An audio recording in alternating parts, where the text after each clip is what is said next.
Luces de Bohemia, cuando detienen a Máximo Estrella es porque le pretende al policía que va a detenerlos saber los cuatro dialectos del griego, cosa que le parece excesivo al policía y duerme en comisaría.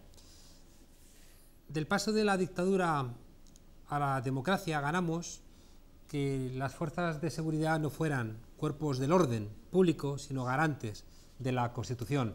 Y costó bastante que una policía, incluso un ejército que había estado al servicio del mantenimiento de la dictadura, fuera vista por la ciudadanía como los garantes del nuevo régimen constitucional. La policía hizo un esfuerzo enorme por civilizarse.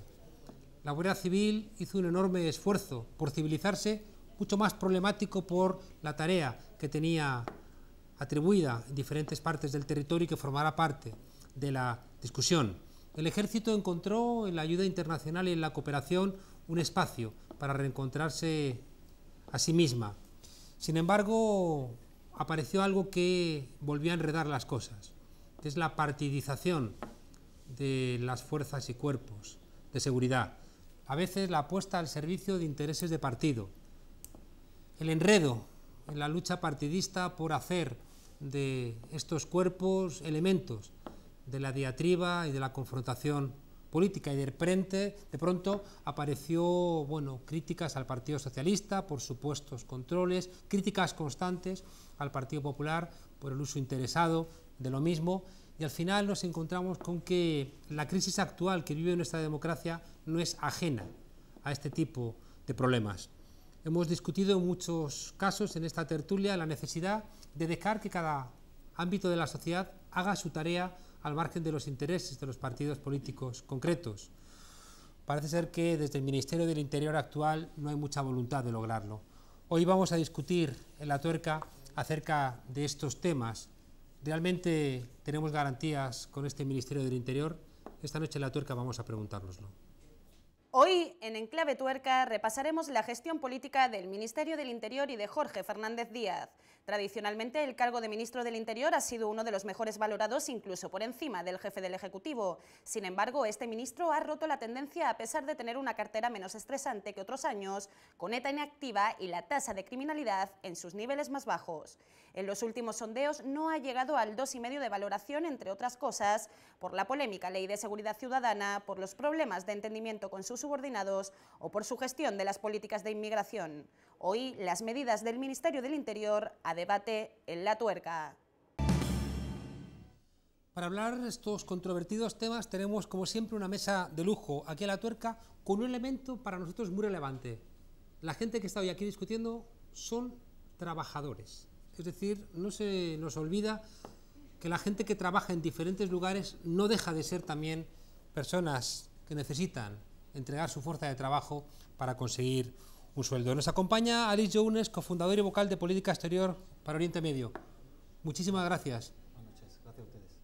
Para acompañarnos. En segundo lugar, tenemos a Juan Antonio Delgado, portavoz de la Asociación Unificada de Guardias Civiles. Muchísimas gracias por acompañarnos. Muchas gracias. Tenemos también con nosotros a Carlos Enrique Bayo, director del Diario Público. Muchísimas gracias por estar con nosotros. Y tenemos también a José Ignacio Domínguez, teniente coronel de aviación. No crean ustedes que por tratar estos temas nos hemos permitido el lujo de que no nos acompañe ninguna mujer en la mesa.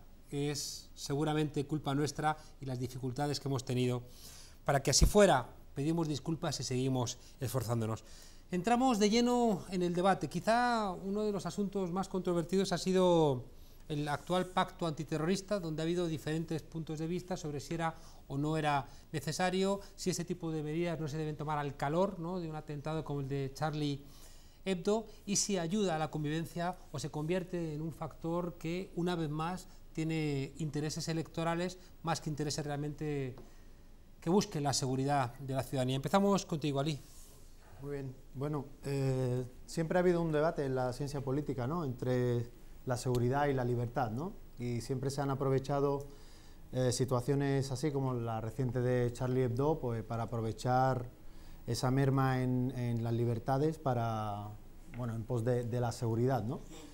Y hemos visto a lo largo de la historia reciente que, siempre esa medida represiva, ¿no?, a través de la legislación, pues han conllevado en verdad a tensiones internas dentro de la sociedad, sobre todo dentro de ciertas minorías, como el caso del yihadismo, ¿no? O sea, la islamofobia como fenómeno social siempre se ha desarrollado mucho más como consecuencia de ese tipo de leyes, ¿no? Juan Antonio. Sí, no, bueno, efectivamente, lo primero es decir que el terrorismo yihadista es una amenaza real, ¿no? Lo que pasa que sí es verdad que yo he visto ciertas cortinas de humo, o vender humo, mejor dicho, ¿no?, por parte de este ministro, ¿no? Porque claro, hay una serie de incongruencias, ¿no? Anunciamos a bombo y platillo un pacto de Estado, es decir, prácticamente con el Partido Socialista, ¿no? Y por otro lado nos estamos encontrando que se están reduciendo, por ejemplo, las plantillas en la Guardia Civil del TEDAX. El TEDAX es las unidades de desactivación de explosivos, es decir, es algo vital para luchar contra el terrorismo, incluso las unidades de élite dentro de la Guardia Civil, la UCO, porque al final el terrorismo también, como se desactiva, es investigando, es decir, no solo no combatiendo, sino investigando, ¿no? Y bueno, por un lado nos encontramos que cada día tenemos menos plantillas, menos unidades de élite, los TEDAX, etcétera, etcétera, y por otro lado, con aprobar una ley o con hacer un pacto sin medios, pues lógicamente no se puede trabajar, ¿no? Es más bien pues es una cortina de humo, ¿no? Rogelio Alonso, que fue asesor antiterrorista del Ministerio del Interior, ha afirmado en una entrevista reciente en la cadena SER que el pacto entre el PP y el PSOE es una fotografía para las portadas de los periódicos en un momento en que internacionalmente se habla sobre libertad de expresión, pero que ya estaban estas medidas en el cajón, es decir, que delitos de captación, adoctrinamiento, terrorismo individual existían antes de que esta ley fuera aprobada. Carlos. Es que realmente no se ve en las nuevas medidas ninguna innovación, es decir, no es que se estén aplicando nuevas normas de seguridad, no es que se esté equipando, como bien dice Juan Antonio, que se esté equipando a las fuerzas de seguridad mejor. No es que se apliquen también políticas que socialmente puedan evitar que esas comunidades marginales se alisten en las filas del Estado Islámico. Lo único que se está haciendo es reaccionar al calor de un atentado en un momento en el que la ciudadanía está preocupada por ello, pero no se le ve un resultado efectivo a lo que han anunciado. José Ignacio. Pues sí, antes de contestar a esa pregunta me gustaría matizar algo que has dicho, que el ejército es el garante de la Constitución, ¿no? Ha venido a decir. Bueno, sobre todo las fuerzas y cuerpos de seguridad. Sí, el cuerpo de seguridad y las Fuerzas Armadas. Eso es una anomalía que hay en España. En ningún país de Europa, en las constituciones, se atribuye a las Fuerzas Armadas el garantizar la Constitución. Eso solo sucede en España en el artículo 8 de la Constitución, que dice que las Fuerzas Armadas deben garantizar la Constitución. Eso es una anomalía totalmente, que viene de los pastos de la transición, de la influencia que tuvieron los militares. Quiere decir que lo normal, como sucede en todos los países europeos, es que la Constitución la garantice el Tribunal Constitucional, ¿no? El Tribunal Constitucional, no las Fuerzas Armadas. Las Fuerzas Armadas están a la orden del gobierno elegido democráticamente, pero no tiene que garantizar nada, ¿eh? Pero en torno al 90% de las intervenciones que hacen, por ejemplo, la policía suelen ser intervenciones vinculadas al bienestar de la ciudadanía y no a la represión de la ciudadanía, que es un poco lo que funcionaba en el anterior régimen. Es decir, la policía como la ratio última del Estado, es decir, en cualquier Estado, del tipo que sea, la última ratio es la violencia física legítima, que está en manos de la policía y en última instancia el ejército. Cuando son constitucionales, de alguna manera esa última ratio sirve, ¿no?, para decir que si hay un golpe de Estado, le corresponde al ejército defender la Constitución frente a los golpistas. Y por eso planteaba que en una Constitución democrática, no por ese artículo que es verdad que tenía más trampas, ¿no?, pero quería señalarlo en esa dirección. Sí, tienes razón, efectivamente, claro. O sea, lo que tienen que hacer las fuerzas del orden o la policía, como se quiera llamar, y el ejército, es cumplir las leyes y hacerlas cumplir. Y volviendo a la pregunta inicial, en lo que tiene que ver con...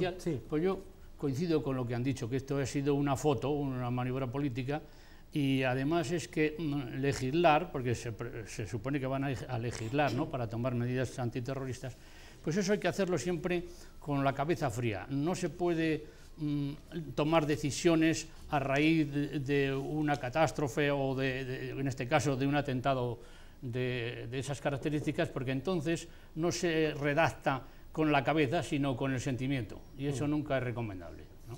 Uno tiene la sensación de que desde el Ministerio de Interior se hace demasiado ruido, ¿no? Y se toman decisiones que los jueces inmediatamente echan abajo. Recientemente hemos visto algo que a mí personalmente me llamó la atención, la detención de gente que había ido en el conflicto en Ucrania a apoyar, ¿no?, a los rusos, y uno le llama la atención, ¿y por qué no se detiene a mercenarios que trabajan para estas empresas contratistas y que van a pegar tiros, ¿no?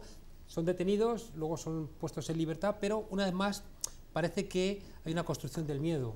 Bueno, y dentro de esa política de publicidad del Ministerio del Interior nos tenemos que acordar de aquella vez que hubo una operación contra el terrorismo y se mandó el comunicado antes de que incluso se produjera ese acto, ¿no? Es decir, las meteduras de pata, incluso en ese sentido, o la obsesión por este ministerio, ¿no?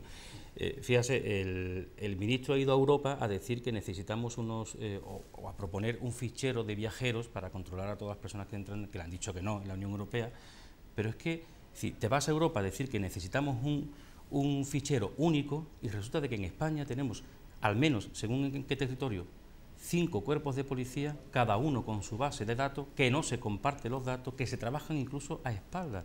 Es decir, yo creo que primero tenemos que solucionar muchos problemas que tenemos fruto de, bueno, pues de las fuerzas y cuerpos de seguridad del Estado, de una ley del año 86, donde se legislaba pues todavía con miedo, porque estaba todavía el ejército ahí mandando más incluso que la clase política, ¿no?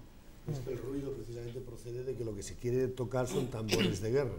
Es decir, cada vez que hay un gran atentado de esta magnitud, aparecen los presidentes, como hizo Bush en su momento con el 11S, declarando la guerra al terror, que será hasta el fin de los tiempos, evidentemente, cuando termine cualquier actividad que pueda aterrorizar a la población, pero luego Hollande también dijo, estamos en guerra contra el Estado Islámico, contra el islamismo terrorista. Pero es que no se puede decir que vamos a la guerra, porque esa guerra, primero, no la ganaríamos nunca, y segundo, lo único que hace una guerra es suspender los derechos fundamentales, es suspender las libertades. Cuando tú movilizas a la población en una guerra, estás traspasando por todos los principios constitucionales, y en ese caso lo único que haces es agravar la situación. Precisamente lo que el Estado Islámico quiere es que nos sintamos en guerra, es que creamos que no estamos en una sociedad de derecho, de un Estado civilizado, y en el que podemos realmente ocuparnos de los conflictos y de los problemas de una manera ajustada a las leyes, como hay que hacer, sino que tenemos que tomar medidas extraordinarias, excepcionales, porque estamos en guerra. Vamos a ir un poco al fondo del asunto. El otro día veía una película que me estremeció, ¿no?, que estaba propuesta para muchísimos Oscar, El francotirador, la última película de Clint Eastwood, que me pareció obscena, donde hay un héroe norteamericano por haber asesinado a 169 personas como francotirador desde un tejado en la invasión de Irak, incluidos niños. Y yo no pude dejar de pensar durante toda la película en esos locos que degüellan en directo a otros seres humanos. Y decía, ¿por qué nos estremecen esta brutalidad que demuestran los que no tienen dudas en degollar a un ser humano, y en cambio tenemos que ver como un héroe a un tipo que asesina a distancia a otros seres humanos en una invasión de un país? Y eso nos lleva un poco, quería preguntarte a ti, Ali, en que siendo la población musulmana, creo que la población inmigrante más amplia, más numerosa de España, se la está demonizando y no estamos entrando en los problemas centrales, que es los problemas que tienen de pobreza, de exclusión social, de falta de oportunidades, de desigualdad, que genera de alguna manera una sensación de que no se les está dando ninguna posibilidad para integrarse y encima se les está criminalizando. Ali. Claro, es que, bueno, desde los medios hay un tratamiento de doble rasero incluso desde los estados desarrollados, ¿no?, lo que se suele llamar Occidente, ¿no? Hay una cierta hipocresía al tratar esa temática, ¿no? Es decir, el ejemplo que ponías antes, estas personas que participaron en el conflicto de Ucrania, se les trata como pues bueno, poco más que terroristas, que delincuentes, ¿no? Que han ido allí y tal y ahora los van a juzgar, ¿no? Sin embargo, es mucho más permeable todo el Estado occidental con respecto a la filtración masiva de miles de occidentales que están yendo y se están afiliando o están dentro de la fila del Estado Islámico luchando, ¿no? Llama la atención, pero claro, ¿de dónde vienen, no? ¿Cuál es el caldo de cultivo de esos terroristas? Porque al fin y al cabo son terroristas, ¿no? No hay que darle otro tratamiento. Claro, la inmensa mayoría son gente pobre, ¿no? Gente sin una perspectiva de futuro. Yo creo que no hay nada más peligroso en el mundo que una persona sin esperanza, ¿no? Una persona sin perspectiva. Cuando se le quita eso, es cuando más terrorista se vuelve, ¿no? Entonces, este tema no se puede tratar simplemente de una perspectiva interna, ¿no? De que ellos vienen de fuera, ¿no? Porque ese tratamiento del otro es donde está el problema, ¿no? Hay que verlo de una perspectiva general. Y es que, y a mí no me da miedo utilizar términos que algunos dicen decimonónico, ¿no? El imperialismo que existe, que es la política de muchos estados occidentales hacia Oriente Medio con el fin de explotar sus recursos, tiene una simbiosis perfecta con el yihadismo. Eso puede sonar a barbaridad, pero es que los estados fallidos, la cadena de estados fallidos que están dibujando desde el Mediterráneo hasta el Océano Índico, es perfecto para el yihadismo, para expandir su territorio. No es casualidad de que el ISIS se esté expandiendo en Irak y en Siria, que son dos estados fallidos al fin y al cabo. Bueno, que los han hecho fallar. Exactamente, sí, son estados fallidos. Podemos buscar a los culpables más dentro. bien destruidos. Exactamente, dentro y fuera, ¿no? Dentro y fuera, por supuesto. Y entonces, claro, eso al imperialismo también le beneficia, porque yo pongo ahí gobiernos locales débiles, que son títeres nuestros, y podemos expoliar sus recursos, pues, de forma indefinida y al ritmo que nosotros queramos, ¿no? José Ignacio, la nueva geopolítica mundial encuentra en el yihadismo algo funcional para aplicarla. El yihadismo. Es decir, vemos que ya no hay una única potencia, es decir, que Estados Unidos no se basta.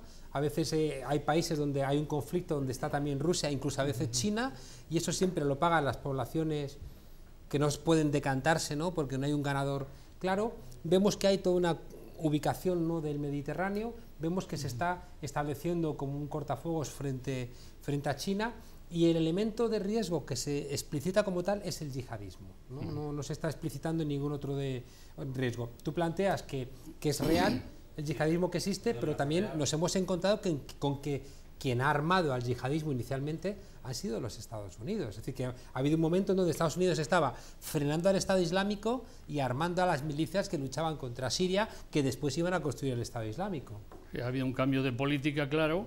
Lo mismo sucedió con Gaddafi, porque ahora seguramente están echando de menos a Gaddafi, que dentro de que era persona rechazable, frenaba este yihadismo, ¿no?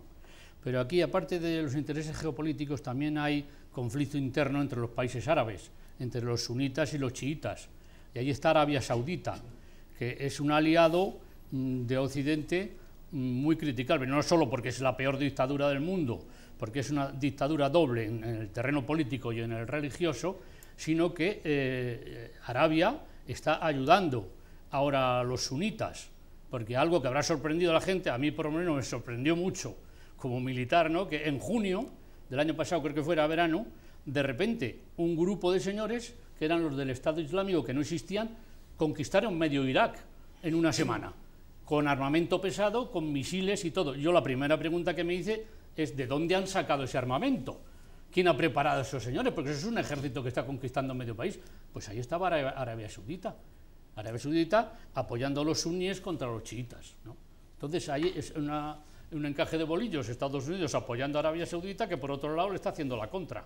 Bueno, y por otro lado yo también exploraría lo que es el fracaso de una parte del modelo de sociedad que tenemos, ¿no? Es decir, porque hablamos de caldo de cultivo, pues aquí en España, en Ceuta y en Melilla, por ejemplo, el barrio del Príncipe, bueno, pues es una barriada donde el paro es altísimo, cuestiones de formación, de educación, alfabetización, etcétera, etcétera, bueno, pues son caldos de cultivo, ¿no? Es decir, que de alguna manera también hemos fracasado en políticas sociales, de educación, empleo, desarrollo, etcétera, etcétera, ¿no?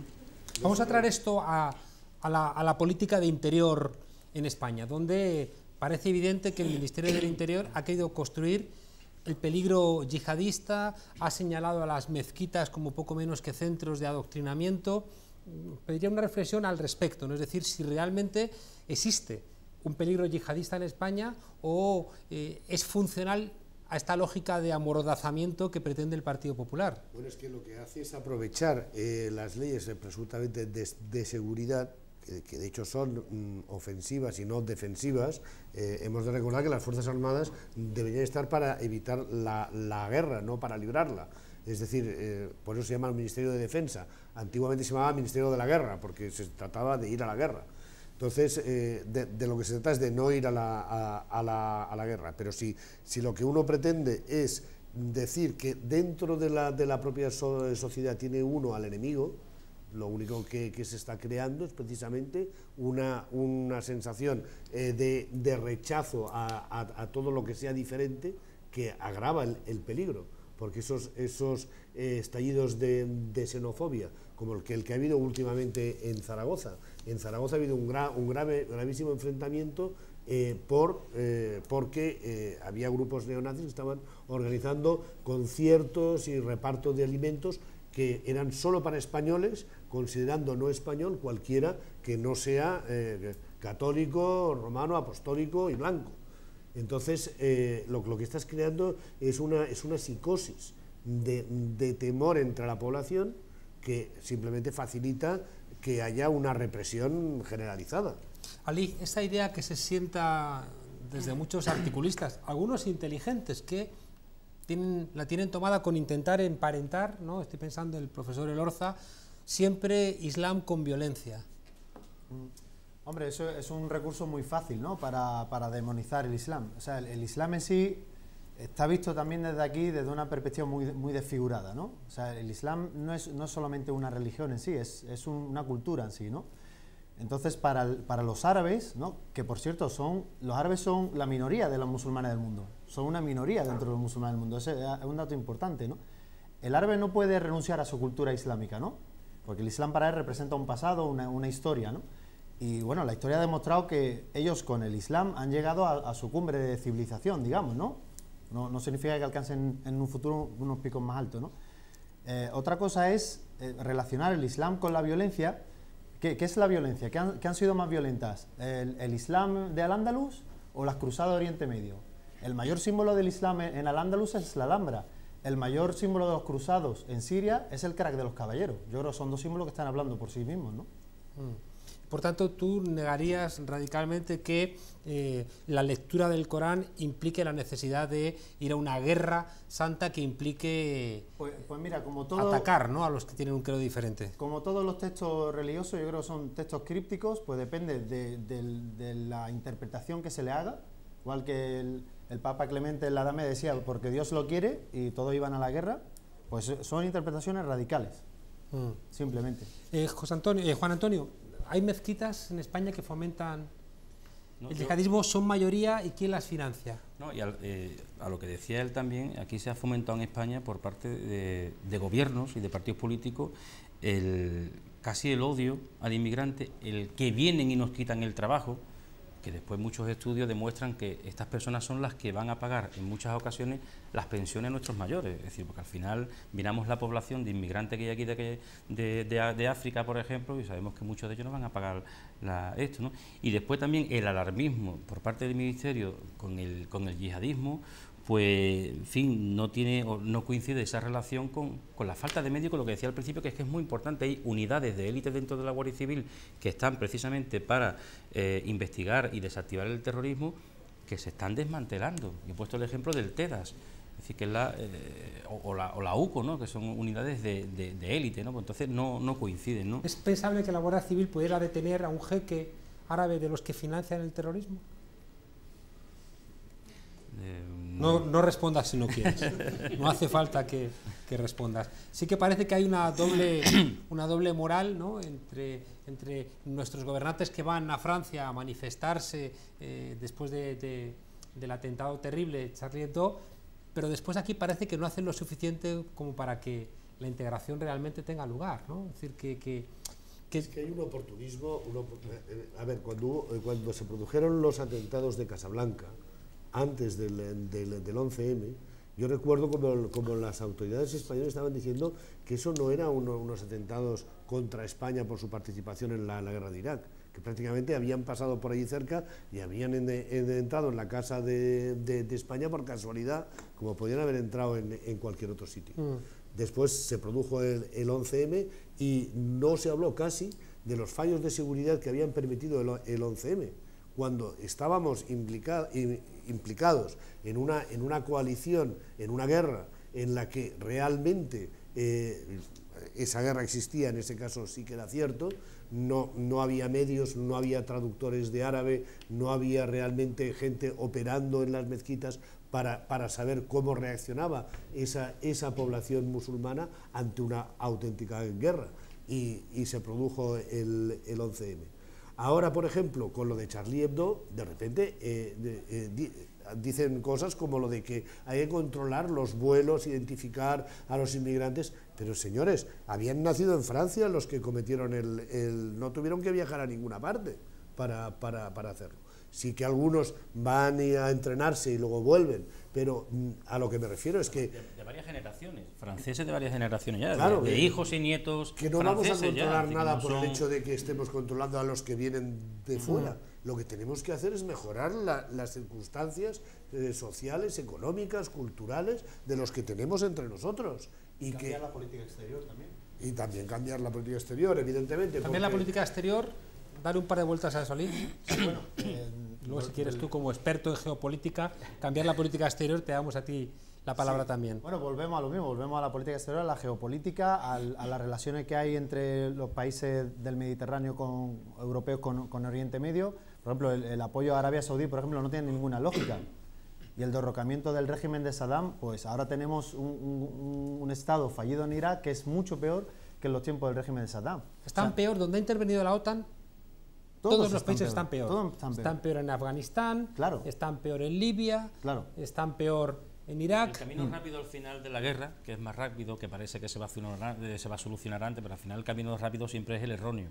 Lo suyo es, pues bueno, pues políticas de formación en aquellos países. Es decir, cuando hablamos de inmigrantes, por ejemplo, en Ceuta, en Melilla, cayucos, pues son gente que vienen huyendo de países de guerra, de hambruna, en fin, países de gente que viene de un drama. Eso es lo que hay que solucionar. Con armas que les hemos vendido nosotros, claro, con caladeros de pesca agotados porque los hemos agotado nosotros, con riquezas naturales perdidas porque las hemos agotado minas nosotros. De diamantes, de oro, petróleo, y al final estamos pero luego es muy funcional decir, no, es que son piratas somalíes, claro, ¿no? Porque como pirata somalí nos justifica nuestras políticas, ¿no? En política exterior también está Israel, y también ese es un factor. Es decir, si nosotros consideramos, pues nosotros compramos incluso munición y armamento a Israel, le consideramos un país amigo, igual que Arabia Saudí, y sin embargo, cuando hay un atentado como el de Charlie Hebdo, que es muy condenable, aparecen en París 47 jefes de Estado o de gobierno, incluido Netanyahu,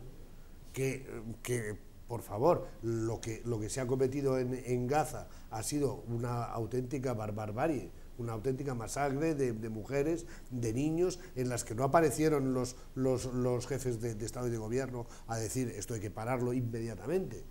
Entonces, esa doble vara de medir también la observan las poblaciones musulmanas, que dicen, pero bueno, ¿cómo puede el mundo entero estremecerse por una barbaridad como es lo de Charlie Hebdo, pero permitir que vayan matando mujeres y niños en Gaza sin que a nadie le estremezca eso? Es que hay una connivencia de Occidente con Israel que le permite todo tipo de tropelías. La más reciente, el asesinato del cabo español, que sabían positivamente que ahí había un puesto de la ONU y no avisaron. Y entonces, ¿cuál ha sido la respuesta del gobierno? Pues muy suave. No ha habido una investigación ni una condena a Israel, ni ha hecho absolutamente nada. Ha protestado más el gobierno español por la desgraciada muerte de un estudiante en Venezuela, sí, por parte de un policía que está preso e imputado. Ha sido más beligerante el gobierno español que con la muerte de un soldado español. Exacto. En Israel. Eso llama la atención. Si hubiese sido Israel el que mata al cabo, la reacción hubiese sido muy distinta. Hay doble moral. Dejadme preguntaros algo que igual tú, Juan Antonio, no lo tenéis claro. ¿Qué hace que un joven decida implicarse en el yihadismo? Yo creo sobre todo que hemos fracasado en política social y en el modelo de sociedad. Es decir, al final, ponía el ejemplo de la barriada del Príncipe, ¿no? Es decir, una barriada donde hay un índice de paro que no lo hay ni siquiera en la Franja de Gaza. Es decir, que estamos hablando de niveles que no lo hay en ningún sitio de Europa, ni incluso en la Franja de Gaza. Es decir, ¿no? Donde el fracaso escolar es altísimo. Ese es el caldo de cultivo, ¿no? Es decir, tenemos ahí una serie de jóvenes que podríamos, bueno, pues hacer otro tipo de política. Yo creo que eso es lo fundamental, lo más importante. Después ya está, esto es como el que va al médico, es decir, o te coja tiempo o ya después operar. Pero le echa la culpa a Internet. Parece que uno se hace yihadista por culpa de Internet, no por culpa de estos problemas estructurales. Yo creo que no, yo creo que es muy sencillo, que es eso. Bueno, hablabas del francotirador antes, pero si el presidente de los Estados Unidos, o Barack Obama, con el que tanto confiábamos y que tan progresista parecía que iba a ser, es el presidente de Estados Unidos que más asesinatos ha ordenado con los drones, precisamente con los famosos drones, en esa guerra contra el terrorismo, intentando matar a algún blanco supuesto líder terrorista, se han asesinado no a decenas, a cientos, a miles de civiles inocentes. Dada la orden personalmente, sin que pase por ninguna, digamos, revisión judicial, ni ninguna garantía de ningún tipo. El hecho de ver que nosotros estamos en guerra con los musulmanes es una aberración. Lo único que conseguimos es realmente que ellos piensen, bueno, pues si hay una guerra habrá que librarla. Desde luego, hemos fracasado, y como se ha demostrado no solamente aquí nosotros, en Francia con las banlieues se vio cómo habían fracasado también en los suburbios de París. En Londres hubo la rebelión de las barriadas en Londres, que ardió medio Londres. ¿Por qué? Porque hemos creado unas poblaciones marginadas y marginales, en las que nos parece que da igual que estén en paro, que estén sin educación, que estén sin recursos, que estén sin futuro. Pero precisamente al negarles el futuro es cuando no tienen nada que perder, y eso les convierte en peligrosos. En España yo estoy convencido de que la emigración de los jóvenes fuera de España es una válvula de seguridad que yo me pregunto muchas veces cuántos gamonales tendríamos en España si esos centenares de miles de jóvenes que han hecho lo que les mandó el sistema hacer, estudiar, formarse, prepararse, idiomas, informática, y luego cuando tienen que trabajar dicen no, vete fuera. Si estuvieran aquí estarían profundamente enfadados al tiempo, ¿no? Que ven cómo los gobernantes del Partido Socialista, del Partido Popular, del PNV, de Convergencia y Unión están saqueando a través de la corrupción nuestro país. Dejadme haceros una última pregunta para pasar a otros temas. Las opciones que está tomando Interior, y parece que tienen el apoyo del Partido Socialista, pasan por cuestiones como la cadena perpetua, revisable o intentar controlar Internet. ¿Es controlable Internet? Es complicado, pero yo creo que a través de Internet es como estamos todos más controlados. Es decir, con una IP, ¿sabes? Con un teléfono prácticamente, sabes dónde hemos estado en cualquier momento. Es decir, que con Internet se controla a todo el mundo prácticamente, ¿no? Es decir, yo creo que se controla con Internet, es un mecanismo de control, sin darnos cuenta muchas veces, ¿no? Decía, ¿no? Aquel tipo de la Andrayeta decía, tener un teléfono móvil en el bolsillo es como tener un carabinieri. Sí. Soplándote claro, en la nuca. Como un guardia civil, vamos. Bueno. Bueno, pero por un lado Internet permite que te controlen, pero por otro lado lo que sucede es que la gente está permanentemente informada y permanentemente viendo las imágenes de lo que ocurre en otros lugares. Antes, si había un caso de brutalidad policial, si había algún abuso, si ocurría incluso lo del Tarajal, pues realmente no llegaba muy poca gente esas imágenes. En estos momentos la gente va en el metro y está viendo los vídeos de lo que está ocurriendo casi simultáneamente o simultáneamente en cualquier otra parte del territorio de España o de otros países. Entonces, eso es, digamos, es como un reguero de pólvora. O sea, se expanden los efectos de cualquier abuso, de cualquier brutalidad, de cualquier exceso, la indignación que provoca eso es casi instantáneo. Antes podían pasar meses antes de que la gente llegase a conocer hechos de ese calibre. Por ejemplo, con esta persona que le dio una patada a la señora y que cayó en el suelo, de indeseable ¿no? Sí. Que al final ha sido detenido porque él se entregó, porque es que su foto estaba por todo el mundo. Es decir, al final él mismo, la tecnología, las redes, pues, han salvado muchas vidas, ¿no? Es decir, eso nos pasaba a nosotros Y la antes, ley ¿no? de interior que prohíbe grabar un policía haciendo un acto de brutalidad que desprestigia a todo el cuerpo, ¿eso no sería una marcha atrás respecto de la capacidad que tiene la ciudadanía de no delegar la información, sino de ser parte de la... Una marcha atrás en muchos tipos de derechos, ¿no? Yo creo que en la primera etapa del gobierno de Zapatero hubo un avance en derechos, en libertades, en reconocimiento de derechos a muchos colectivos, ¿no? Ya el Partido Popular, por ejemplo, entró con, en el Constitucional, pues, el tema del matrimonio de homosexuales, es decir, ya entró con eso, digo, con el intentar limitar, ¿no? El tema del aborto, pero esto ha pasado también con la ley de seguridad, la ley Mordaza, ¿no? Eso es una limitación de derechos. Todo lo que habíamos avanzado, pues estamos retrocediendo. Incluso en el tema de guardias civiles, pues también estamos notando una remilitarización con el objetivo, claro, es decir, de estas convulsiones sociales que hay, lógicas. Pero claro, cuando una persona se la aprieta demasiado, pues al final, es decir, desahucios, paros, gente pasándolo muy mal, pues la gente tiene que salir a la calle. Es que eso es el principio de una sociedad democrática, tiene que salir de la calle, además a protestar. Claro, se intentan con la ley Mordaza es que prácticamente que tú te vayas a manifestarte a las afueras del pueblo. Es decir, perdone, es que yo quiero manifestarme aquí para que nos vean, para que se vea que estamos cabreados, para... Esto, pues, claro. Esta política de interior lo que ha intentado es evitar, ¿no? Es decir, claro, intentar criminalizar todas las nuevas formas de protesta y también de denuncia. Es decir, en este mismo plato hemos tenido ya que invitar a dos personas que, en virtud de esta ley, han tenido problemas. Una por grabar un desahucio y otra un compañero nuestro de Teleca por hacer una broma que alguien entendió que debiera ser nosotros ayer mismo nos concentramos frente al Ministerio de Interior para pedir que se deje de aplicar a los guardias civiles el Código Penal Militar. Claro, teníamos media hora.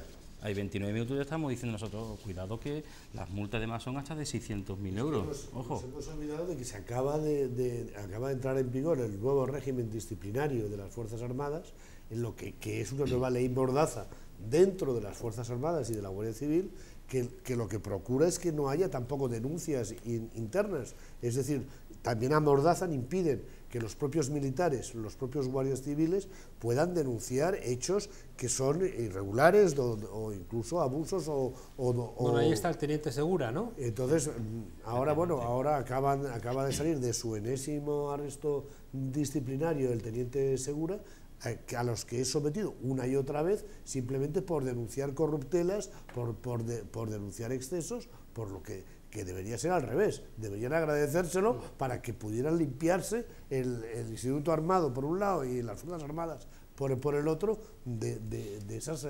irregularidades. Tú has mencionado el reglamento disciplinario militar, entra en vigor hoy precisamente. Exactamente. Pero me he recordado que ya está modificado, el PP trata de modificarlo para restringir aún más los derechos de los militares. Y en mi opinión, yo creo que está claro, lo que pretenden es ir contra el círculo de Fuerzas Armadas de Podemos. Me parece que fue era un viernes, no sé si fue el 26 de febrero, por ahí, hace como 10 días, el PP presentó un proyecto de ley modificando este reglamento que todavía no entra en vigor, que entra en vigor hoy, y la ley penal militar, diciendo que el que organice unas asociaciones ilegales y que además contribuya a aumentar el número de afiliados, pues se les penalizará. Y ellos justifican este proyecto de ley para evitar que los militares organicen grupos deportivos de hinchas extremistas, cosa que es una cosa descabellada. Yo cuando leí esto en el periódico digo, esto va contra el círculo militar de Fuerzas Armadas de Podemos. No parece que vaya contra las payadas que hace el hijo del teniente coronel Tejero, ¿no? Todos los 23F. El tejerazo, ¿no? Hombre, yo de lo que sí te puedo decir es que cuanto más se reprime a una asociación, porque lo hemos pasado nosotros, ¿no? Nosotros en la época del 94, cuando precisamente se detuvo al a otro de los delincuentes, el director que tuvimos nosotros, Roldán, que fue casi el primer caso de corrupción así importante en España, ¿no? Pues cuanto más se nos ha reprimido es cuando más crecen las asociaciones. Nosotros en aquella época eran prácticamente 5.000 por año, 5.000 afiliados, ¿no? Ahora tenemos 30 y algo mil, ¿no? Pero cuanto más se reprime, al final, bueno, no se puede poner puertas al campo, ¿no? Al final, los guardias civiles y los militares, pues somos un reflejo de la sociedad. Es decir, intentar decir, no, esta gente son marcianos. No, nosotros somos un reflejo de la sociedad y hay gente mejores, gente peores, gente que se pone un uniforme y le queda grande, por decirlo de alguna manera, y gente pues que le queda bien, ¿no? Se ha avanzado en la Guardia Civil y en el Ejército, en la democratización. Hay cosas que algunos las tenemos muy claras, pese a que han querido presentarlo como lecturas que nosotros no habíamos hecho. Vimos ese momento terrible donde un inmigrante asesina, ¿no?, a un policía tirándolo al metro, ¿no?, cuando pasaba el convoy. Hemos visto a compañeras de la policía muertas porque no había chaleco, donde hubiera salvado la vida si le hubieran otorgado un chaleco. Conocemos el caso de policías abandonados a su suerte con depresión que fallecen. Conocemos las reivindicaciones de la Guardia Civil de poderse sindicar, conocemos muchas reivindicaciones de militares que quieren llevar una vida bien, con las limitaciones que puede tener un cuerpo que tiene armas, ¿no? Pero una vida civil como en otros lugares. Todo eso parece que lleva a la necesidad de que haya una política de interior donde haya como unos cuerpos encargados de la represión y que no piensen mucho y que no sean ciudadanos. Yo creo que la democratización y modernización de la Guardia Civil es la cuenta pendiente de la democracia. Es decir, no tiene ningún sentido que en pleno siglo XXI, primero que haya dos cuerpos de policía. Nosotros hicimos un estudio, el Sindicato Unificado de Policía, que es el mayoritario dentro de la Policía Nacional, y nosotros, que somos la organización mayoritaria de España, la segunda de Europa, hicimos un proyecto de unificación de policía en el que la mayoría de ambos cuerpos trabajadores están a favor, que tendríamos un cuerpo, optimizaríamos recursos, más económicos, ahorraríamos 3.000 millones al año.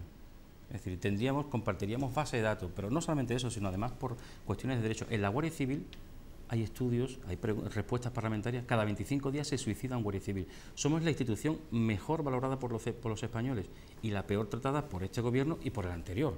En el año 2007 se aprobó la Ley de Derechos y Deberes de los Guardias Civiles, que se la está cargando, el espíritu de esa ley se la está cargando este gobierno, porque en aquella ley decía que a los guardias civiles solo se nos aplicaría el Código Penal Militar en caso de guerra, estado de sitio, excepción, y ahora se quiere dar la vuelta, se quiere volver otra vez, pues precisamente pues, a tener a los guardias civiles pues así, es decir, sin pensar, mano de obra barata y obediente, por decirlo de alguna manera. Tú haces lo que yo te digo. ¿Podremos en algún momento hablar de la tortura en la lucha contra el terrorismo en nuestro país? Sí. ¿Podremos enfrentar el hecho demostrado, sancionado por tribunales internacionales, de que en España en la lucha contra el terrorismo se ha torturado? ¿Podemos hacer eso para que la gente que pueda plantear problemas con la Guardia Civil o con la policía entienda que tenemos que también iniciar una nueva etapa? Yo creo que todavía son temas muy sensibles, ¿no? Es decir, hay que pensar que, por ejemplo, el colectivo que yo represento, los guardias civiles, es el que más víctima tiene del terrorismo, ¿no? Por tanto, cuando se habla de este tema, claro, si ahí tenemos 250, ¿no? Ahí tenemos a Galindo, que fue condenado por asesinar a Laza y Zabala. Es decir, claro que tenemos casos en la Guardia Civil, es que lo he dicho al principio, somos un reflejo de la sociedad. Yo no vengo aquí a defender un guardia civil por el hecho de ser guardia civil. Yo vengo a defender a la gente honrada y honesta de mi trabajo, a mis compañeros que se lo merecen, ¿no? Pero claro, pues claro que habrá habido temas de tortura, por supuesto.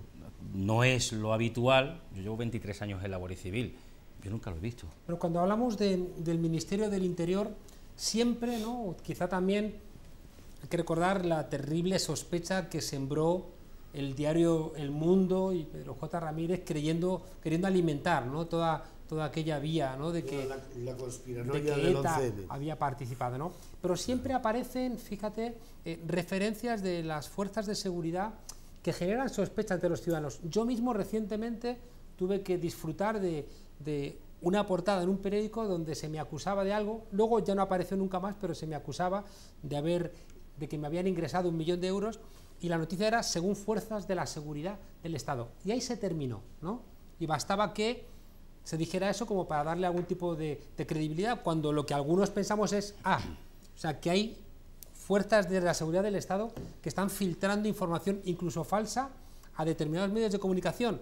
Me da profundo miedo, y eso lo que nos hace pensar es que hay un debate abierto y que por tanto el Ministerio del Interior, lejos de estar trabajando para la democracia, está echando paletadas de tierra encima. Por eso no quieren la democratización interna de las fuerzas de seguridad, de las Fuerzas Armadas, porque eso impediría que se les utilizara en ocasiones y también impediría que políticamente fueran un instrumento válido para muchas actuaciones inconfesables por parte de... Para eso están también los servicios secretos.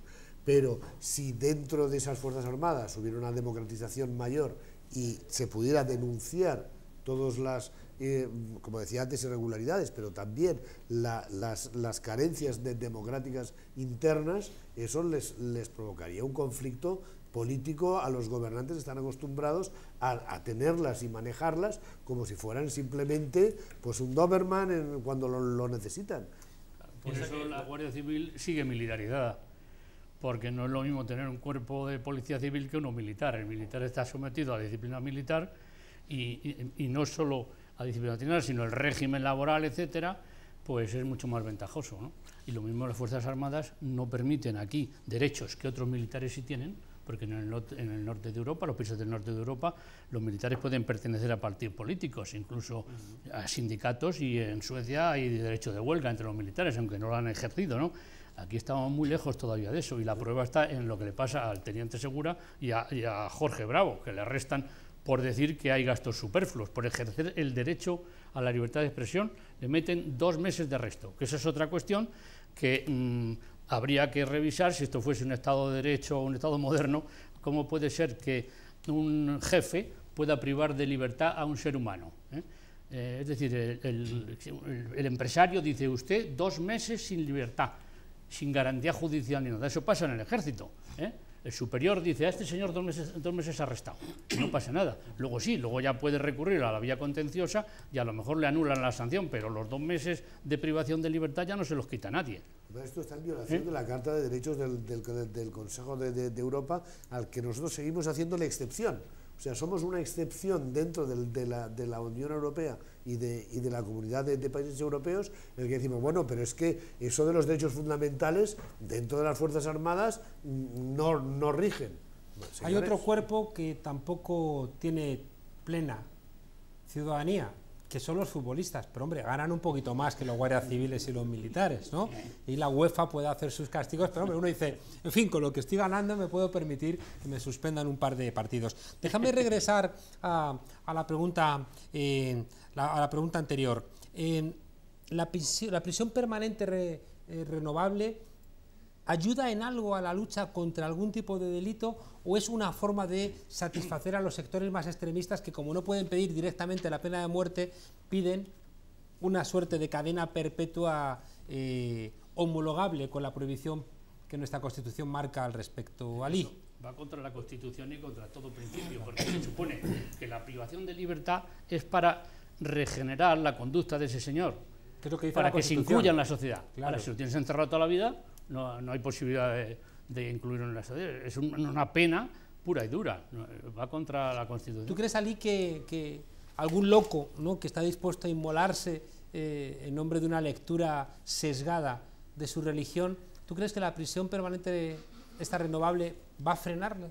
Evidentemente no, es otro paso más, otro paso atrás, ¿no?, en el recorte de derechos, aprovechando la situación. De todas formas, el sistema penitenciario en un país democrático no consiste solamente en privar a una persona de la libertad, consiste en reeducarla para que se reinserte otra vez en la sociedad. Y aquí en España, un preso común tiene de media, la visita al psicólogo de media hora al año. O sea, media hora al año, y el resto está en ese, por desgracia, ese submundo, ¿no?, que es la prisión, ¿no?, la cárcel, ¿no? Vamos a hablar de cárcel, ¿no?, porque es una realidad muy cruel, ¿no? No le da tiempo a esa persona a reinsertarse, y menos todavía pues a un islamista que se ha ido radicalizando tanto por su entorno socioeconómico como, bueno, como también accesos a Internet, que por supuesto que también facilitan mucho esa tarea, ¿no? Como dato, Suecia, por ejemplo, otro día se la han leído la prensa, en Suecia ha estado cerrando cárceles por falta de presos. En cambio, muy interesante. A eso iba yo, ¿no? En cambio, España tiene la población reclusa mayor de Europa. Mayor de Europa en porcentaje, quiero decir, en nivel poblacional. Al mismo tiempo tenemos unos índices de delincuencia de los más bajos de Europa. Efectivamente. Y en Estados Unidos, que ya es el ejemplo máximo, donde por supuesto hay pena de muerte y donde las penas, bueno, ¿cómo era aquella ley que decían 3 strikes you are out? Si cometías tres delitos, aunque fueran menores, te metían en la cárcel para que no salieras nunca más. Han conseguido tener la población reclusa, no la más grande del mundo, es que 1 de cada 4 reclusos en el mundo está en Estados Unidos.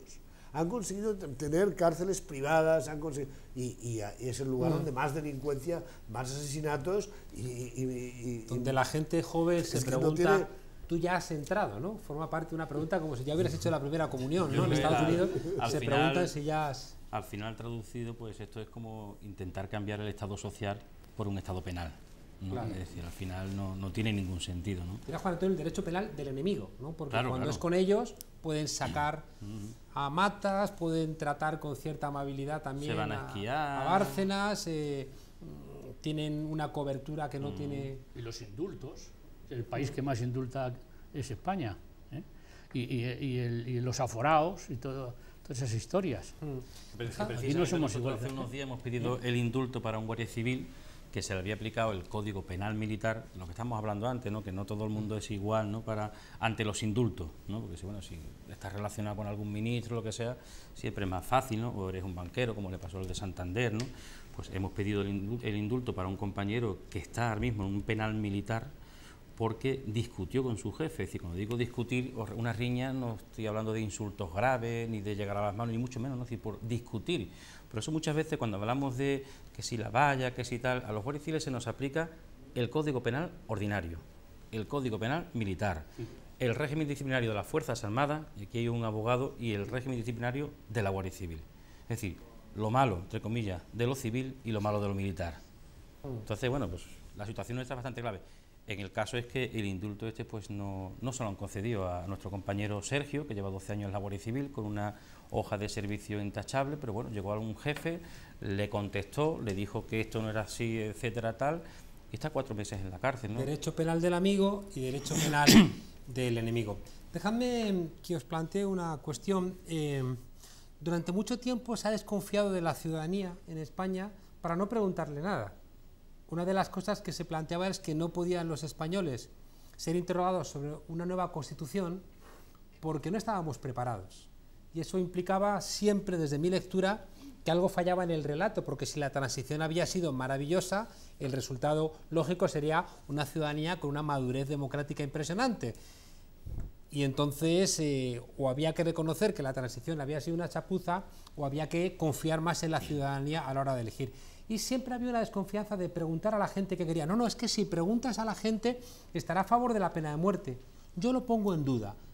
Hace quizá 10, 15 años los políticos se parecían a la ciudadanía o la ciudadanía se parecía a los políticos. Yo creo que estamos en un momento histórico donde los políticos cada vez se parecen menos a la ciudadanía y donde hay una ciudadanía, creo que está caminando, ¿no? A pasos muy largos, ¿no? Por una senda de intensificación democrática, pese a que no le quieran dejar precisamente las políticas de interior o de otro tipo.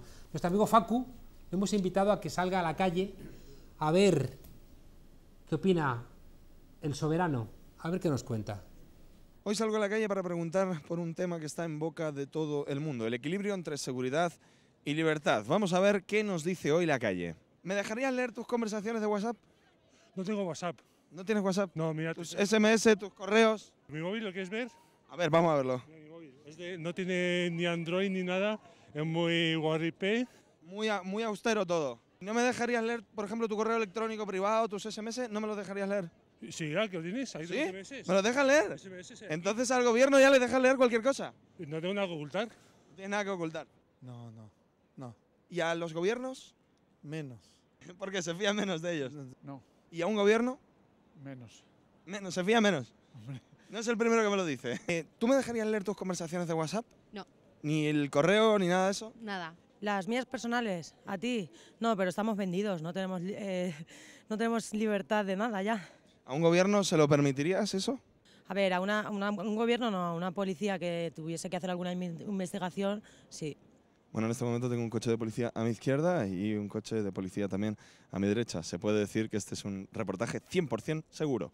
Y en el debate este sobre libertad y seguridad nos dice muchas veces que para tener más seguridad hay que recortar libertades. ¿Es eso cierto? No, para nada. O sea, con la excusa esa de la amenaza yihadista, no sé qué, no, mira, yo prefiero vivir libre y no con 1000 policías alrededor. Si tú tienes tu libertad, no tienes que coartarla a nadie por una cosa de seguridad, que además tampoco van a controlar que no pasen ciertas cosas. ¿Hay un poco de pánico? Sí, pero pánico porque le incentiva a los gobiernos con meter miedo con todo. No, pero no confundir la libertad con libertinaje como hacen los políticos, porque el pueblo los ha elegido, pues hacen lo que quieren, y eso no puede ser, ¿no? ¿Y a usted qué le parece este debate en el que se dice que para tener más seguridad hay que recortar según qué libertades? Esa es la excusa que tienen los que quieren imponer lo de siempre. ¿Qué es lo de siempre? Pues la falta de libertad. Yo creo que eso es falso, porque cada vez nos están coaccionando más y de ahí la nueva ley mordaza que quieren poner, que ya no tenemos libertad ni de manifestarnos. Este gobierno va por donde va y no estoy para nada de acuerdo. Son un poco incultos y que mucha más inmigración entra por aeropuertos y otras maneras que no de manera ilegal por la valla de Melilla. Pues otra justificación, otra excusa para cortar libertades y manifestar la inhumanidad que ahora mismo nos impera. Que se aprovechan de las circunstancias para decir, oye, no paséis. A ver, yo entiendo, hay unas leyes que se cumplan, pero siempre y cuando respetando los derechos humanos, que para eso están. Bueno, pues con alguien al fondo velando por nuestra seguridad nacional, esta ha sido la opinión de la calle. Adelante, JC. La opinión de la calle. En algo coincide Marine Le Pen y la extrema derecha francesa con el ministro Fernández, de la extrema derecha española, y es en convertir a la inmigración en la culpable de buena parte de nuestros problemas, en señalarla como una amenaza, en restringir Schengen y en hacer todo lo posible para convertir, ¿no?, a los inmigrantes como en algo que tiene que estar arriba de las preocupaciones de los españoles. No vaya a ser que nos preocupemos por el paro, por el trabajo basura o por los problemas de los desahucios. Salí. Bueno, la verdad es que el tema este de la ley mordaza, ¿no?, de lo que estamos hablando, ¿no?, el tema de la inmigración, sobre todo lo que a mí me preocupa es el tema de las devoluciones en caliente, ¿no? Primero, bueno, tenía que pasar por un trámite administrativo y tal, la fiesta, ahora mismo las fuerzas de seguridad justo en la frontera pueden devolver a un inmigrante y, bueno, abandonarlo a su suerte prácticamente. Ya hemos visto las imágenes, por desgracia, el tratamiento que recibe algunos, incluso otros se quedan en la valla, justo en la misma valla durante horas hasta que alguno decida su destino, ¿no? Incluso el mismo comisario de Derechos Humanos de la Unión Europea ha acusado al gobierno español de estar convirtiendo en legal lo que es ilegal, ¿no? Las devoluciones en caliente ha sido un truco del PP, que ha metido como una enmienda a la ley Mordaza para que las devoluciones en caliente no sean sometidas a informe del Consejo General del Poder Judicial, ni del Consejo Fiscal, ni del Consejo de Estado. La han puesto ahí de tapadillo. ¿Ganáis algo los guardias civiles o los policías cuando os cargan responsabilidades que antaño tenían los jueces, como por ejemplo, para sancionar a un ciudadano, no hacerte una sanción administrativa, sino que tener las garantías de los jueces? ¿A vosotros eso refuerza vuestro trabajo, os convierte de alguna manera en responsables de cosas que quizá no quisierais? Claro, por supuesto. Nosotros hace más de 2 años denunciamos que en el caso de Ceuta y Melilla no había ni tan siquiera un protocolo de actuación para que todos los trabajadores de la Guardia Civil, como en su puesto de trabajo, cada trabajador tiene que saber lo que tiene que hacer en su puesto de trabajo. Claro, un guardia civil no es un jurista, no es una persona que tenga que interpretar la ley, ¿no?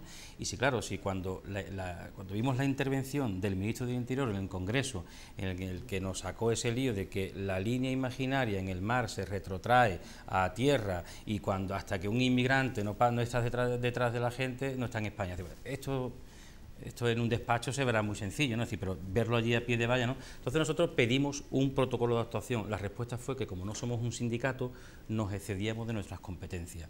Y pedíamos precisamente ese protocolo de actuación para dar protección jurídica a los inmigrantes y también a los guardias civiles.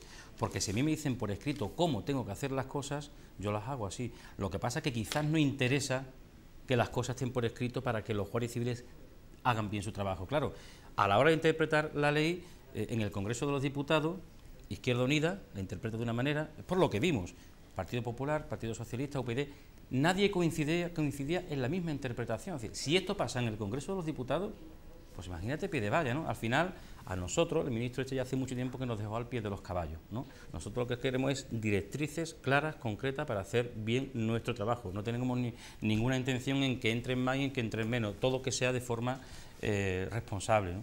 Es igual que cuando los responsables políticos dan órdenes a la Policía Nacional, a la Guardia Civil, de que vayan, por ejemplo, identificando o deteniendo preventivamente a la gente simplemente porque tiene apariencia de ser inmigrante, por ser subsahariano, por ser magrebí, por ser indígena, claro, de América Latina. Y eso se ha hecho en el centro de Madrid, yo lo he visto con mis propios ojos. En Tetuán, de una teniente que decía que teníamos que identificar a las personas de color negra. Sí, sí. Eso lo hemos denunciado nosotros y aquí no ha pasado nada. Eso lo prohíbe la ley Mordaza. Aquí no ha pasado nada, aquí ni el ministerio ni altos mandos, pues una responsable, una teniente de la Guardia Civil. Ponernos a vosotros en una situación absolutamente comprometida en el que además os enfrentáis a la población que tiene la razón frente a esa El ministro te va a decir que te lleves a los senegaleses a tu casa. A comer y a dormir. Es que resulta que los inmigrantes precisamente están ocupándose de nuestros ancianos. Es que nos estamos olvidando de todos los trabajos que estos inmigrantes están haciendo para nosotros, para los que somos occidentales, bien alimentados. Esta gente que viene con tanta necesidad acaba haciéndose cargo de nuestros ancianos, cuidando también nuestras propias casas, limpiándolas, recogiendo la fruta o haciendo los trabajos que no queremos hacer nosotros.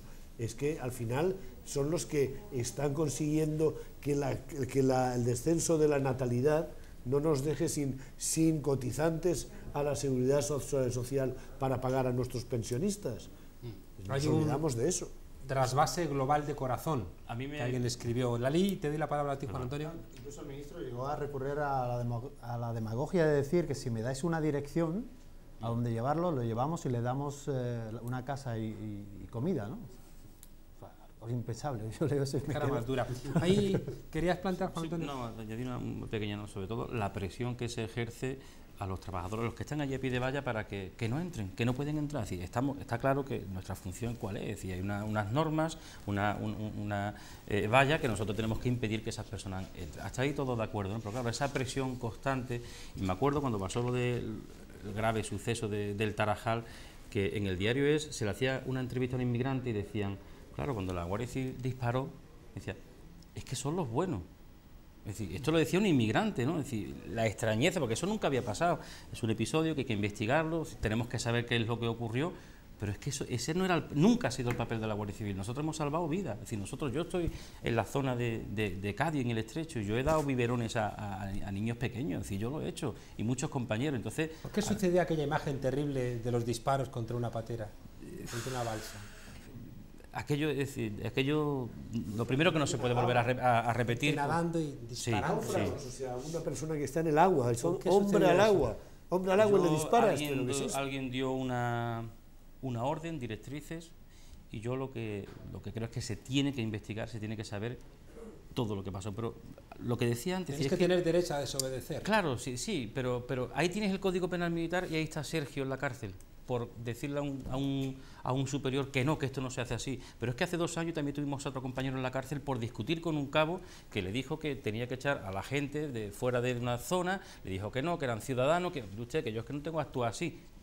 En la prisión militar, al final nosotros tenemos la espada de Damocles del Código Penal Militar, que al final en la valla eres un centinela, no eres un policía, y aquí el abogado nos lo puede decir perfectamente, ¿no? Tenemos al otro lado del teléfono a un abogado de derechos humanos, Jaume Asens. Buenas noches, Jaume. Hola, buenas noches, Juan Carlos. ¿Hemos perdido mucha democracia con la ley Mordaza? Pues la verdad es que sí, hemos perdido mucha democracia. Y bueno, vivimos, como decía el ministro de Interior, tiempos recios de mano, donde se aplica mano derecha, ¿no?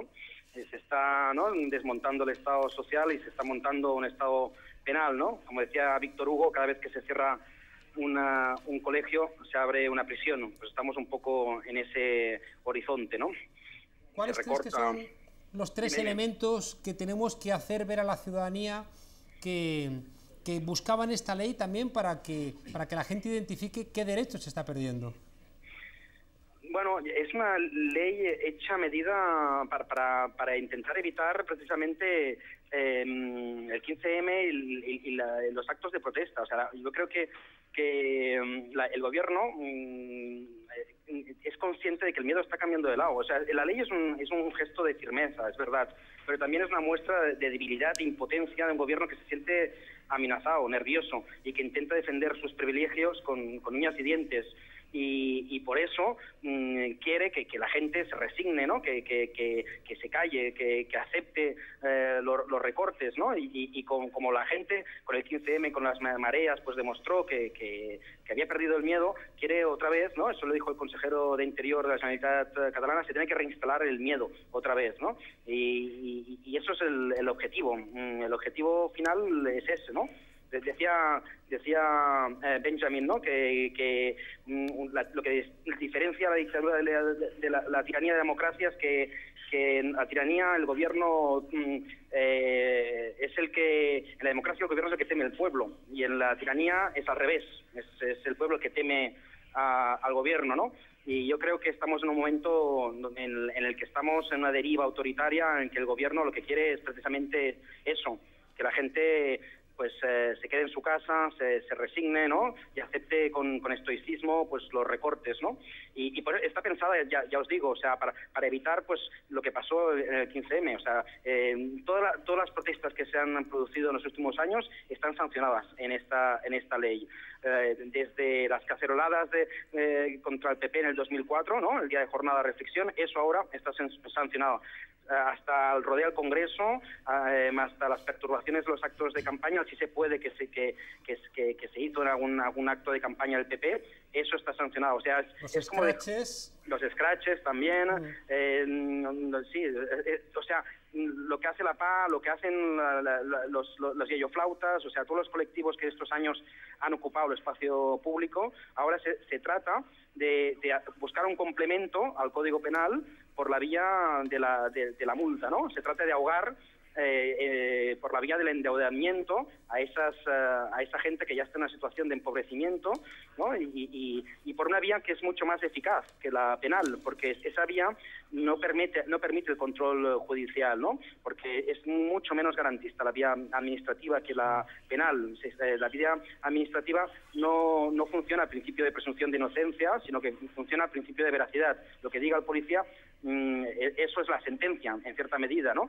Y las multas se aplican directamente desde las delegaciones de gobierno, sin un control judicial previo, con lo que en la práctica eso les sirve para esquivar un poco el control judicial que se había producido en otros actos de protesta donde habían perdido el gobierno, ¿no? Los scratches de vicepresidente del gobierno de Santa María, no sé si os acordáis, ¿no? Hubo unas denuncias, ¿no? Y se perdieron en los juzgados, o lo de Rodea Congreso se perdió en los juzgados, o lo de Barcelona cuando se hizo ese rodea también al Parlamento, ¿no? Ahí en la Audiencia Nacional también se perdió, ¿no? El fracaso, digamos, del gobierno de intentar llevar por la vía judicial todas esas acciones de protesta hace que busque otra vía alternativa a la penal para poderla utilizar según qué casos. Y además, el otro aspecto, digamos, Otro aspecto deleznable de esta ley es que refuerza la impunidad policial, porque le aumenta la discrecionalidad de la policía, ¿no? Por ejemplo, con el tema de la prohibición de grabar en los espacios públicos, ¿no? Eso es muy preocupante. Tenemos ya déjame hacerte una última pregunta breve. Teníamos la discusión en la mesa acerca de si no le interesa al ministro Fernández y al Partido Popular de alguna manera retrotraer, ¿no?, a tiempos pasados a la policía, a la Guardia Civil y, si me apuras, también al Ejército, y que hay determinados comportamientos que demuestran que no les interesan unos cuerpos y fuerzas de seguridad comprometidos radicalmente con la democracia y con derechos ciudadanos. Sí, lo que quieren es unos cuerpos obedientes a una obediencia ciega al poder ejecutivo y que proteja a la casta política. De hecho, algún secretario de un cuerpo, de un sindicato policial ya se quejó diciendo que estas normas están pensadas para proteger a la clase política, ¿no? Cuando se protege, pues eso, el Congreso, el Senado, no en cambio el Poder Judicial. O sea, eso es curioso, ¿eh? No, se sanciona sobre todo las acciones que perturban a los representantes públicos, pero no a los jueces, ¿no? O lo que decía antes, el tema de la cacerolada, ¿no? Que se intenta evitar el día de reflexión, pues que se hagan actos de perturbaciones. Está muy pensado para proteger a la casta política. Quería aprovechar también para recordar porque ahora estaba saliendo de un acto en Barcelona que hemos hecho, un caso que no sé si conocéis, que es el de Dani y Isma, que les piden hasta 9 años de prisión, que tendrán un juicio el lunes, porque tiene que ver un poco con esta estrategia global, ¿no?, de lógica de excepción que está imponiendo, ¿no?, en el Estado español contra los actos de protesta por lo que pasó en la huelga general del 29 de marzo. Les están pidiendo 9 años de prisión y el Ayuntamiento de Barcelona está personado como acusación popular. Vengo de un acto y me han dicho, diles a los de la tuerca, recuérdales que hay el lunes el juicio, ¿no? Porque es ya os digo, bueno, pues invítales de nuestra parte, si quieren, el martes, que vengan a la tuerca a hablar con nosotros. Y abrimos el programa el martes con ellos. Perfecto, ahora se lo digo. Gracias, Jaume. Un abrazo fuerte, buenas noches, saludos a los compañeros. Gracias, hasta luego. Tenemos que ir despidiéndonos. Me llama la atención hoy que el presidente de la Comunidad de Madrid ha acusado directamente a un comisario de delitos y parece que el ministro del Interior no ha operado al respecto, ¿no? Que forma parte, una vez más, ¿no?, de esos comportamientos donde parece que si trabajas con nosotros todo vale, pero si te alejas de nosotros formas parte también del enemigo. Carlos. Si forman una familia prácticamente, podríamos decir, mafiosa, sobre todo en Madrid. En Madrid se están produciendo una serie de hechos absolutamente, sin precedentes en los países civilizados europeos. O sea, parece que hay, espionaje interno entre los propios gobernantes. Parece que se están utilizando a las fuerzas de seguridad con fines políticos partidistas. Parece realmente que cuando una y otra vez van cayendo en las tramas de corrupción, como hoy mismo pues el juez Ruz ha precisamente sentado en el banquillo a 40 personas, de las que muchos eran políticos que tenían responsabilidades, y empresarios y funcionarios, altos funcionarios. Todo esto se va tapando luego con órdenes políticas a las fuerzas de seguridad, que las tienen que obedecer porque deben obediencia a sus, dirigentes o gobernantes políticos. Eso es un abuso de poder absolutamente intolerable. Bueno, todos los que habéis participado esta noche en esta mesa representáis de alguna manera a colectivos que ven perjudicada su posibilidad de ser ciudadanos demócratas con las políticas del Ministerio del Interior. Os pido a todos vosotros que escojáis un planteamiento que queráis que sea superado y que lo planteéis para dar un poco de esperanza, ¿no? Es decir, para que no parezca que realmente los malos van ganando porque creemos que no es así. Entonces me gustaría que escogierais de todo lo que hemos hablado o que no hemos hablado un asunto que esperéis que forme parte de la reflexión de la ciudadanía y que marque un horizonte de transformación. Empezamos contigo, Ali.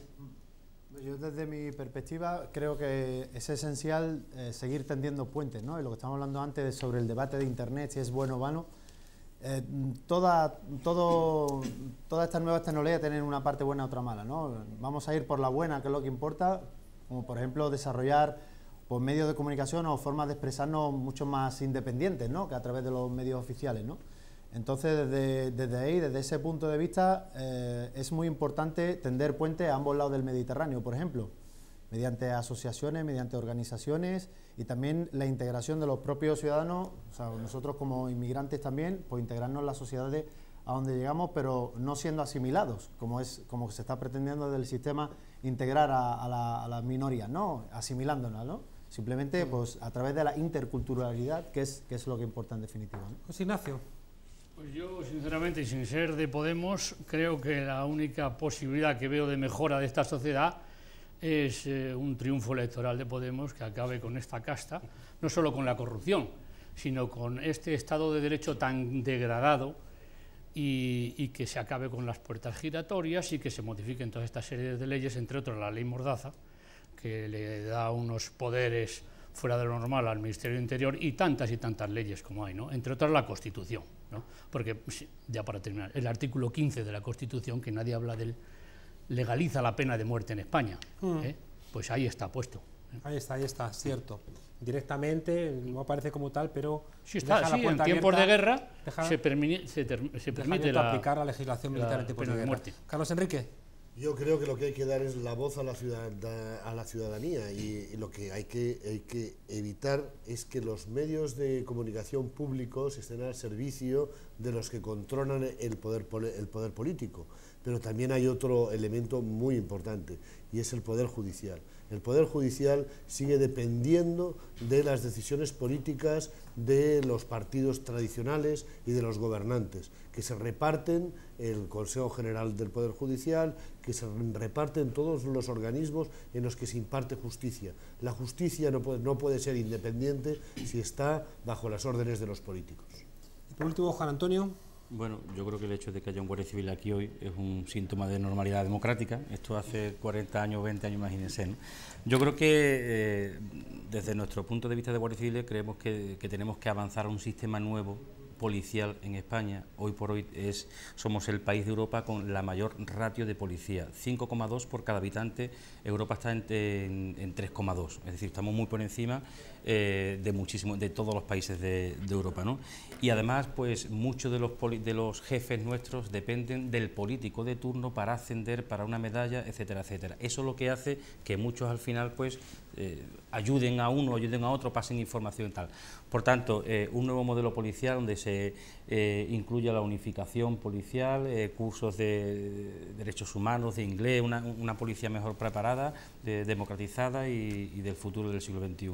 Juan Antonio, no sabes la alegría que nos da realmente que podéis estar aquí, ¿no?, representantes de la Guardia Civil, discutiendo, y yo aprovecho para invitarte a que tengamos en algún momento la posibilidad de tener un debate sobre los temas sobre los que antes planteábamos. Parece que hay todavía tabú, y que nos podamos sentar en esta mesa gente de la Guardia Civil, gente de Amnistía Internacional, víctimas a lo mejor de torturas, y que podamos tener un debate en profundidad sin ningún tipo de reproche a quien no le corresponda, pero que sí que podamos ahondar, ¿no?, en las cosas en las heridas abiertas, que lo que hay que hacer es abrirlas, limpiarlas, para que eso cicatrice. Y te agradezco de corazón, ¿no?, el esfuerzo que sé que hacéis, porque es mucho más fácil demonizar a la Guardia Civil, o es mucho más fácil también negar los errores dentro de la Guardia Civil. Y a mí me consta que el grueso de la policía, el grueso de la Guardia Civil, lo que están esperando es unos mandos diferentes y una dirección política en el gobierno diferente que les mande otro tipo de misiones, y no estas misiones que a veces también abochornan a los propios guardias civiles y a los propios policías. Bueno, muchísimas gracias por vuestra sinceridad, muchísimas gracias por este esfuerzo. Han quedado muchos temas abiertos, pero habrá más tuercas que, como siempre, estarán guiadas por nuestro lema: la tuerca, la única tertulia sin miedo, y con memoria, que como todos los jueves se despide con nuestra tuerca Sound, con el grupo Sarmiento y el tema Enfrentándote al No. Nos vemos la semana que viene.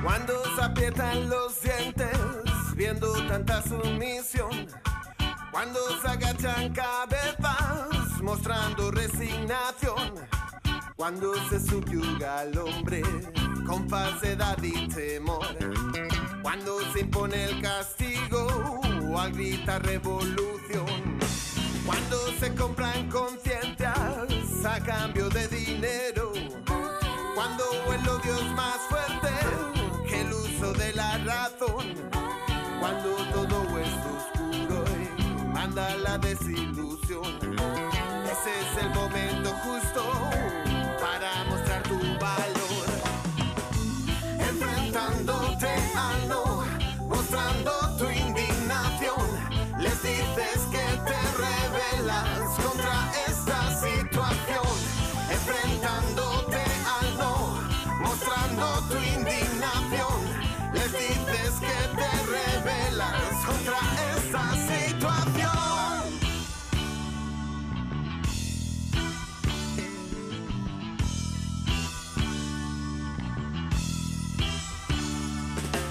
Cuando los de arriba mienten sin mostrar escrúpulos, cuando las lágrimas brotan con tanta rabia y dolor, cuando se clama venganza y se abandona el perdón, cuando aceptar lo que sientes es muestra de fracaso, cuando a un pueblo se le niega el poder de decisión,